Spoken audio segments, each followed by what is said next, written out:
মৰাণ থানাৰ এক ঐতিহ্যপূৰ্ণ ইতিহাস আছে আৰু ব্যৱসায়িকভাৱে মৰাণ চহৰখন যথেষ্ট ব্যস্ত, কিন্তু দীৰ্ঘদিনৰ পৰা আমাৰ মৰাণ থানাৰ যি কাৰ্যালয় কক্ষই হওক বা অন্যান্য আৱাসিক এলেকাসমূহ যথেষ্ট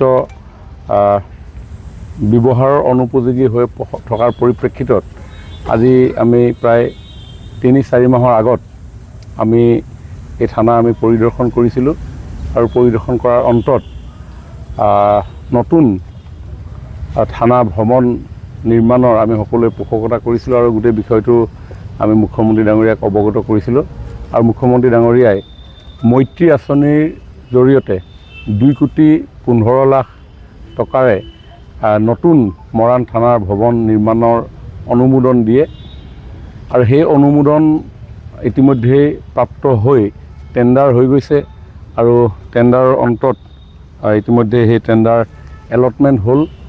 কি নাম আপোনাৰ কোম্পানীটো?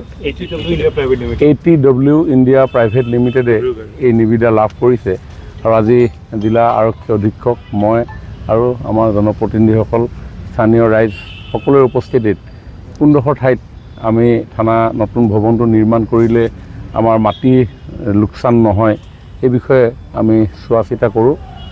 আৰু অন্যহাতে আজি কিছুদিনৰ পূৰ্বে টিংখাং সমষ্টিৰ যি ৰিভিউ মিটিং হৈছিলে CM ছেক্ৰেটেৰিয়েটত, তাতে মৰাণ থানাৰ আৰু শক্তিশালীকৰণৰ বাবে মুখ্যমন্ত্ৰী ডাঙৰীয়াক অৱগত কৰিছিলোঁ আৰু মুখ্যমন্ত্ৰী ডাঙৰীয়াই উক্ত সভাতে নিৰ্দেশ দিছিলে অতি সোনকালে এটা প্ৰাক্কলন প্ৰস্তুত কৰিবৰ কাৰণে, যাতে আমাৰ ইয়াতে মৰাণ থানাত থকা যিসকল আৰক্ষী তেওঁলোকৰ আৱাসগৃহ আৰু যথেষ্ট ইয়াতে ল'লেণ্ড, ইয়াতে বাৰিষা বতৰত থানাখন প্ৰায় ডুব যোৱাৰ উপক্ৰম ঘটে, সেইকাৰণে ইয়াত আমাৰ আৰ্ট ফিলিঙৰ কামৰো প্ৰয়োজন আছে, যাতে সকলো দিশৰ পৰা মৰাণ চহৰখনত থকা মাজমজিয়াত থকা থানাখন দেখিবলৈ আটক ধুনীয়া হয়।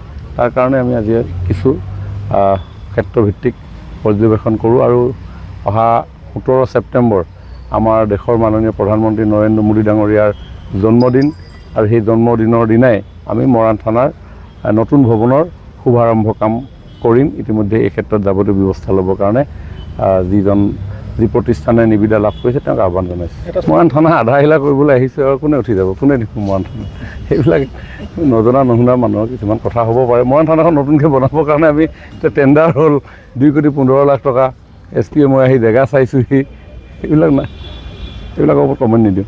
অসম মালা অন্তৰ্গত যিটো মৰাণ আগতে পথ বনাই থকা হৈছে, তাতে ইয়াৰ পৰা ৰাইডাংলৈকে ৰাস্তাৰ সোঁমাজতে নলা নিৰ্মাণ হৈছিল, সেই নলাখিনি ভাঙি আকৌ বনোৱা কথা আছিলে, সেইটো এতিয়ালৈকে একো কিবা আগবাঢ়িছে ভাবি যাওঁ দুৰৱস্থা উঠাই গৈছে। তাৰ কাৰণে কিছু LAৰ প্ৰয়োজন আছে, লেণ্ড একুইজিশ্যনৰ প্ৰয়োজন আছে। যেতিয়াই প্ৰথম এনেধৰণে ঠেক কৰি ৰাস্তাটো বনালে সেই সময়ত অৱশ্যে মই মৰাণৰ, এতিয়াতো মই venture MLA, full fledged MLA নহয়, হ'লেও এইটো ৰাস্তাইদি অহা যোৱা কৰি থাকোঁতে মোৰ চকুত পৰিছিলে। তেতিয়াই বিভাগক মই দৃষ্টি গোচৰ কৰাইছিলোঁ যে কথাটো ভাল হোৱা নাই।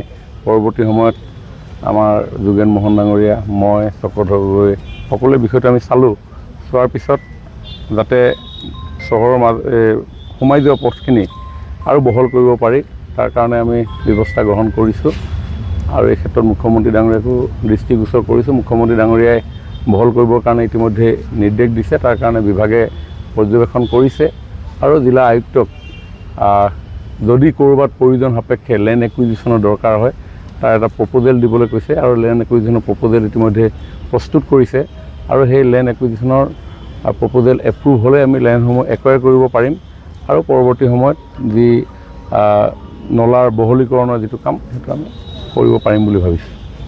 আজি আমাৰ মিনিষ্টাৰ বিমল বৰা ছাৰে ইয়াতে আহিলে আৰু মৰাণ থানা যি এপ্ৰুভেল হৈছে ইতিমধ্যে CM ছাৰে ছেক্ৰেটেৰিয়েট ৰিভিউ লৈ আছে। আমাৰ টিংখাং LAC ৰিভিউ যেতিয়া হৈছে তেতিয়া মৰাণ থানাৰ ইন প্ৰিন্সিপাল এপ্ৰুভেল হৈছে আৰু 2,15 লাখত মানে এইটো এমাউণ্টত চেংচন হৈছে G+1 বিল্ডিং। ছাৰে আহি আজি ফাইনেল কৰাই দিছোঁ আমি কি জেগাত বিল্ডিং হ'ব, নতুন বিল্ডিঙৰ ইনাগুৰেশ্যন কেতিয়া হ'ব আৰু ফ্ৰণ্টেজ আৰু এণ্ট্ৰেঞ্চ ক'ত হ'ব সেইটো চব আমি ইয়াত আলোচনা কৰিছোঁ। তো সোনকালে অতি সোনকালে মৰাণ থানা আমাৰ ইয়াতে নতুন হৈ যাব। যিকোনো খবৰৰ বাবে যোগাযোগ কৰক 7099017330 লগতে 7099017110 নম্বৰত।